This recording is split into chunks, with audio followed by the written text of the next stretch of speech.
பிஸ்மில்லாஹிர்ரஹ்மானிர்ரஹீம் நஹ்மதுஹு வ நுஸல்லி அலா ரசூலிஹில் கரீம். சர்வ புகழும் எல்லா உலகையும் படைத்து வளர்த்து பரிபோக்கப்படுத்தக்கூடிய எல்லாம் அல்லாஹ்வுக்கே உரியது. சலாமும் சலமாத்தும் எம்பெருமானார் முஹம்மது முஸ்தபா ரசூல் ஸல்லல்லாஹு அலைஹி வஸல்லம் அவர்கள் மீதும் நம் அனைவர் மீதும் உண்டாவதாக. பெருமதிப்புக்குரிய இந்த அவைத் தலைவர் பேராசிரியர் சேமு முகமது அலி அவர்களே, மேலில் அமர்ந்திருக்கும் பெரியோர்களே, சகோதரர்களே, தாய்மார்களே, உங்கள் அனைவருக்கும் அஸ்ஸலாமு அலைக்கும் வரஹ்மத்துல்லாஹி தஆலா வ பரக்காத்துஹு. டாக்டர் சொக்கலிங்கம் சொன்னது போல டாக்டரிடமும் வக்கீல்களிடமும் போக வேண்டாம் என்று சொன்னீர்கள். ஆனால் டாக்டர் ஜாஃபர்தீன் அவர்கள் இந்த வக்கீலிடம் ஏதோ ஒரு நட்பு வைத்திருந்தார்கள். அதுவும் 45 வருடங்களாக. நான் 1970ஆம் ஆண்டு வழக்கறிஞர் தொழிலை ஆரம்பித்ததிலிருந்து டாக்டர் ஜஃபர்தீன் அண்ணன் அவர்களிடமும் அவர்களுடைய சகோதரர் ஹாஜா மொய்தீன் அவர்களிடமும் ஒரு தாப்னாரிடமும் நெருங்கிய உறவு இருந்தது. வழக்கறிஞர் என்ற அடிப்படையில் மட்டுமல்லாமல் குடும்பத்தில் ஒருவராகவும் அந்த நட்பு இருந்தது. அவர்களை பற்றி பல விஷயங்கள் கூறப்பட்டிருக்கின்றன, சொல்லப்பட்டிருக்கின்றன. நான் அதை மீண்டும் சொல்ல ஆசைப்படவில்லை. ஆனால் ஒரே ஒரு விஷயத்தை மட்டும் சொல்லி என்னுடைய உரையை நிறைவு செய்ய ஆசைப்படுகின்றேன். அதற்கு முன்பதாக ஒரு பின்னணியை சொல்ல வேண்டியிருக்கின்றது.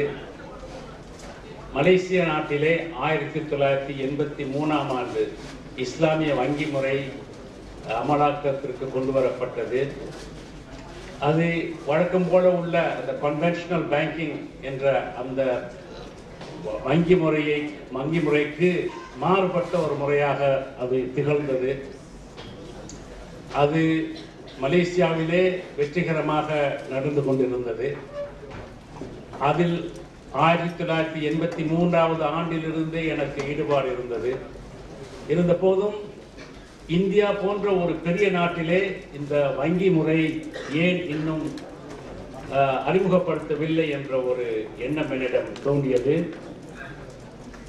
அதை அடுத்து 2001ஆம் ஆண்டு அண்ணன் ஜாஃபர்தீன் அவர்கள் முஸ்லிம் முரசு என்ற பத்திரிகையின் உரிமையாளராக இருக்கும் பொழுது அவர்களை தொடர்பு கொண்டு அந்த முஸ்லிம் முரசிலே ஒரு தொடர் கட்டுரை எழுதி இந்த இஸ்லாமிய வங்கி முறை என்றால் என்ன என்பதை நாம் விளக்குவோம் என்று ஒரு கருத்தை சொன்னேன்.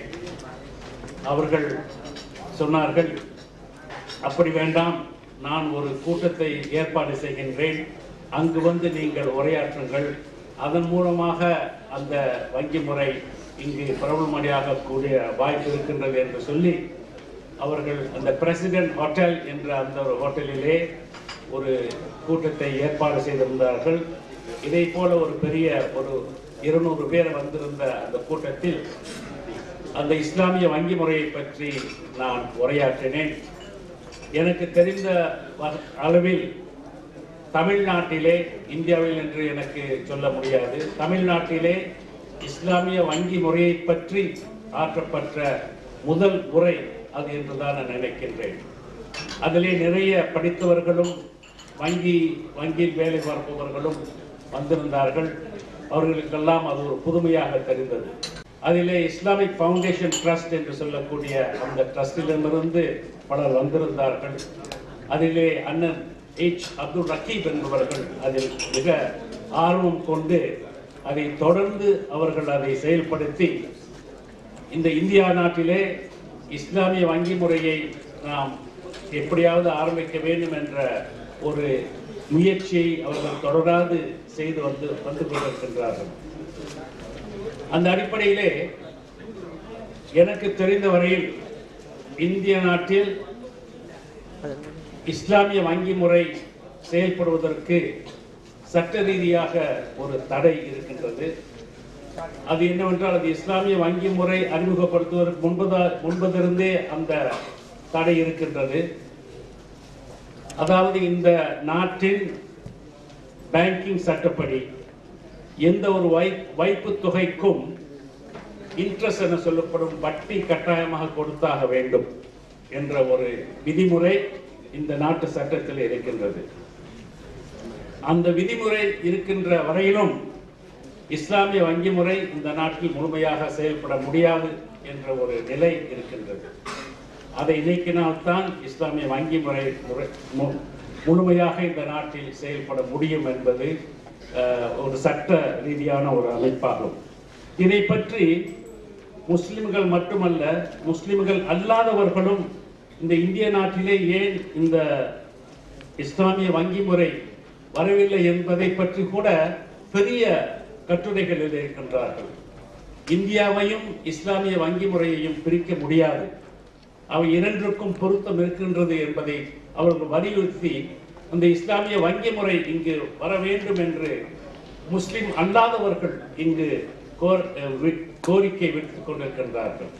எனவே இந்த வங்கி முறை இங்கு அல்லாஹ்வுடைய கிருபையினால், எல்லாம் உள்ள அல்லாஹ்வின் கிருபையினால் இங்கும் அது ஆரம்பித்து நடக்க வேண்டும் என்று நாம் வேண்டிக் கொள்வோம். அப்படி அந்த ஒரு நிலை வந்தால், இன்ஷா அல்லாஹ் அது வரும். அது வந்தால் அதிலே அதற்கு ஆரம்ப கட்டமாக ஒரு இந்த நாட்டில் உள்ளவர்களுக்கு ஒரு உணர்வை ஏற்படுத்திய ஒரு பங்கு அண்ணன் ஜாஃபர்தீன் அவர்களுக்கும் இருக்கின்றது என்பதை மட்டும் நான் கூறிக்கொண்டு, அந்த ஒரு நிலை வரும் பொழுது அதிலிருந்து ஏற்படக்கூடிய நன்மைகள் அவர்களுக்கும் போய் சேர வேண்டும் என்ற ஒரு துவா செய்தவராக இந்த வாய்ப்புக்கு நன்றி கூறி என்னுடைய உரையை முடிக்கின்றேன். அஸ்ஸலாமு அலைக்கும் வரஹ்மத்துல்லாஹி தஆலா வபரகாத்துஹு.